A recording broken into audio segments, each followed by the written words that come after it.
The silence in Dean Holloway's office was so thick you could have cut it with one of my old timber saws.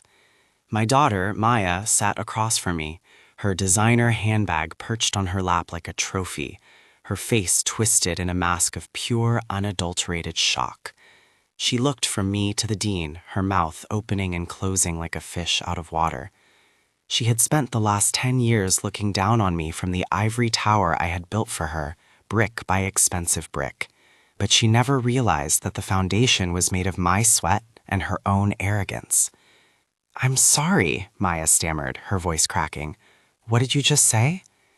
Dean Holloway, a man who had treated me with more respect in 20 minutes than my daughter had in a decade, looked at her over his spectacles and then turned back to me. "I was just asking your father, Maya. Sir, given the change in circumstances you described, is the Miller Family Endowment Scholarship officially canceled?" I let the question hang in the air for a long, slow moment. I watched the color drain from Maya's face, leaving her as pale as the expensive parchment of the 3 degrees already hanging on her wall. It was a look I'd waited a long time to see. But to understand why I was sitting in that mahogany-paneled office, watching my only child's world crumble, I need to take you back to the beginning. I've spent 42 years of my life smelling like sawdust and linseed oil. I started Miller's custom cabinetry in a garage with a borrowed lathe and a handful of hand-me-down chisels. I didn't have a college degree.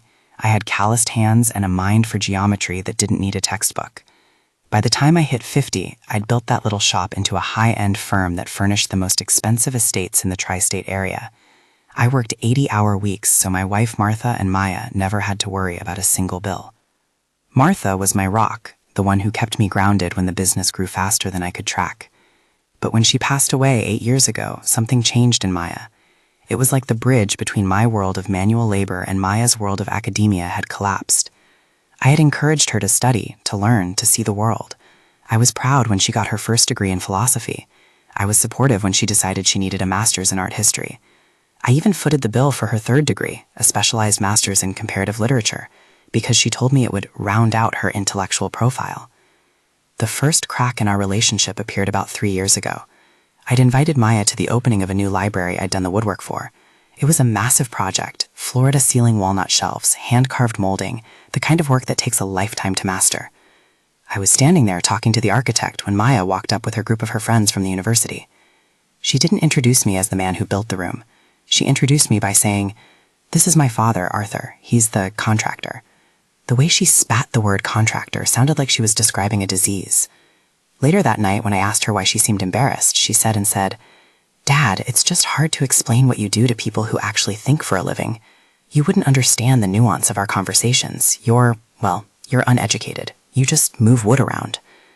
I felt that one right in the chest. But being a patient man, I told myself it was just a phase. I told myself she was just young and finding her way. If that had been the end of it, I probably would have let it go. But then came the dinners. Maya started dating a man named Julian. Julian was a senior research fellow at the university, a man who wore corduroy blazers in July and spoke in a tone that suggested he was constantly explaining the world to a particularly slow toddler. They would come over to the house I'd built with my own hands, eat the food I'd paid for, and spend 3 hours talking over me. The tipping point happened last Thanksgiving. I'd spent 2 days preparing a traditional meal. I even used the good silver Martha loved. Halfway through the meal, Julian started lecturing me on the socioeconomic impact of the artisanal movement, essentially telling me that my life's work was just a fetishization of labor by the bourgeois. I looked at Maya, expecting her to defend me, or at least change the subject. Instead, she smirked. "He's right, Dad. It's hard for someone with your limited educational background to see the systemic issues. You think you're building furniture, but you're really just participating in a dead-end cycle of consumption. That's why I need this 4th degree." That was when she dropped the bombshell. She wanted to go to a prestigious school in Switzerland for a doctorate in global cultural management. The price tag? $80,000 for the first year alone. "I've already been accepted," she said, as if she were doing me a favor by telling me. "And since you don't really have anything else to spend your money on, I figured you'd be happy to invest in someone who can actually make a contribution to the intellectual world." I looked at my hands. They were stained with walnut dye that never quite washed off, the knuckles swollen from decades of gripping a plane. I looked at Julian, who was currently criticizing the vintage of the wine I'd bought.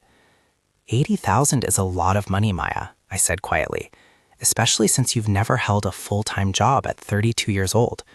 Maya rolled her eyes. This is exactly what I mean. You see everything as a ledger. You don't value the life of the mind because you don't have one. It's honestly exhausting trying to bridge the gap between us. If you weren't my father, I doubt we'd have anything to talk about at all. And that's when I realized they didn't see me as their father. They saw me as a bank account with a hammer. Something in me shifted that day. I didn't get angry. I didn't raise my voice. I just took a sip of my wine and nodded. I see, I said. I'll have to think about it. Maya smiled, thinking she'd won. Don't take too long, Dad. The deposit is due by the end of the month. I'd hate to lose my spot because you were mulling it over like a slow-moving tractor. What Maya didn't know was that I'd already been talking to my lawyer, not about the $80,000, but about the Miller family endowment. You see, 5 years ago, when the business was doing exceptionally well, I'd set up a private scholarship fund at Maya's university. I wanted to give back. I did it anonymously because I didn't need my name on a building. I just wanted to help kids who, like me, had the drive but not the means. It turned out that for the last 3 years, Maya had been the recipient of the Miller Excellence Grant. She thought she'd won it on her own merit. She bragged about it constantly, calling it proof of her superior academic standing. In reality, the dean and I had an agreement. The grant was specifically funded by me to cover the tuition of legacy students of my choosing. I chose her. I had been paying for her lifestyle twice, once through the scholarship and once through the allowance I gave her for her condo and expenses. I spent the next 2 weeks getting everything in order. I made a few calls to the university, arranged a meeting with Dean Holloway, and did a little digging into Julian's research. It turned out Julian was about as gainfully employed as a house cat.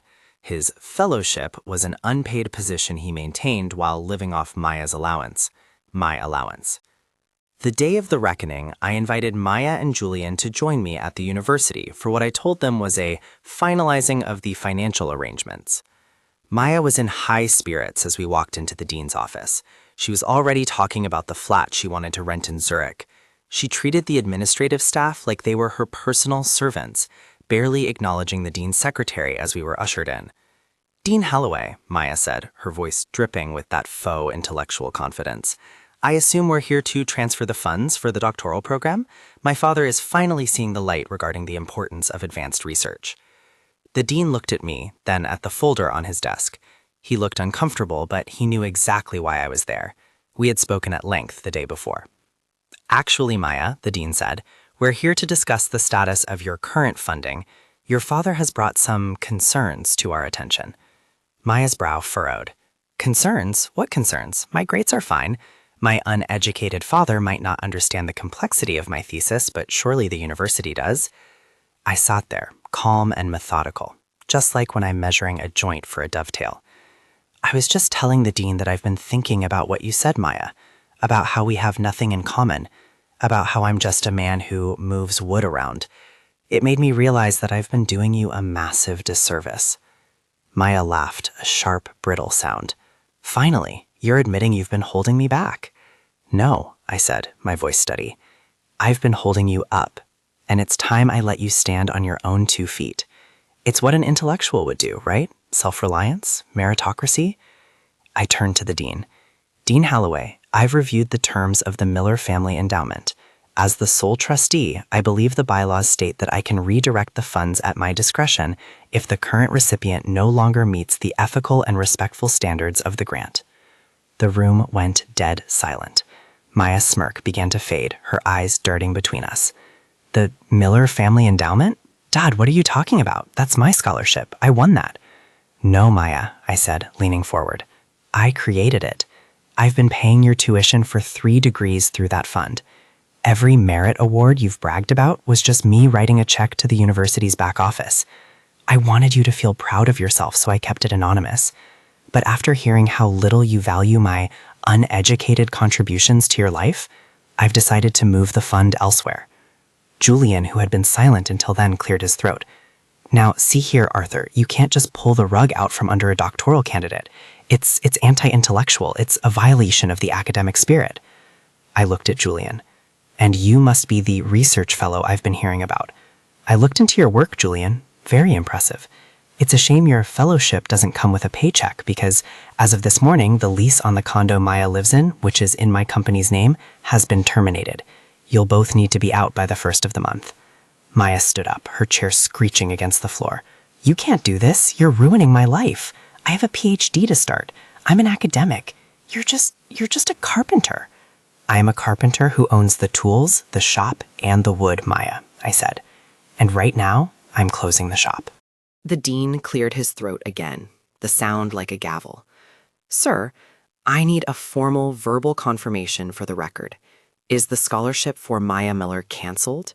And are the remaining funds being redirected to the new apprenticeship program for the vocational arts, as we discussed? I looked my daughter in the eye. I saw the realization hitting her, the sheer weight of what she had thrown away for the sake of feeling superior to the man who had given her everything. She wasn't an intellectual in the eyes of the world.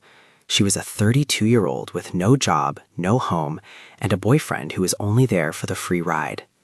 Yes, Dean, I said, my voice filled with a quiet dignity I hadn't felt in years. The scholarship is canceled, effective immediately.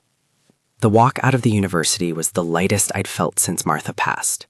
Maya followed me down the hallway, screaming, crying, and finally pleading. She went from calling me uneducated to calling me daddy in the span of 30 yards. But I didn't stop. I didn't turn around. When we got to the parking lot, I stopped at my truck. Julian was standing by their car, a car I'd paid for, which I would be reclaiming the following morning. Dad, please, Maya sobbed. I didn't mean those things. I was trying to impress my friends.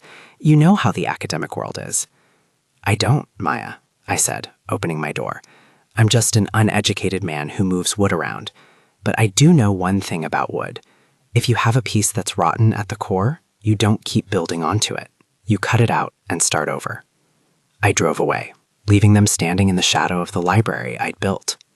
The aftermath was exactly as I'd planned. I sold the condo and used the proceeds to fully fund the vocational program I'd discussed with the dean. Now, instead of one ungrateful daughter, I'm helping 20 kids a year learn trades: plumbing, electrical, and yes, custom cabinetry. Kids who know the value of a day's work and the weight of a tool in their hand. Maya had to move into a small apartment with Julian, but that didn't last long. Once the money dried up, Julian's intellectual devotion to her evaporated, and he moved on to find another benefactor. Last I heard, Maya is working as an entry-level researcher for a nonprofit. She makes $38,000 a year. She has to pay back the loans she took out for that 4th degree herself because she went ahead and enrolled anyway, thinking she could find another way to pay. She couldn't. She calls me every Sunday now. She's very polite. She asks about my health and tells me how much she respects the business I built. I listen, I'm kind, and I always wish her well, but I haven't written her a check in 18 months. It's funny how a little hard work and a lack of funding can suddenly improve someone's educational background. I might not have a PhD, but I know how to build something that lasts. And I finally have the one thing no university could ever give me: a daughter who knows exactly who her father is.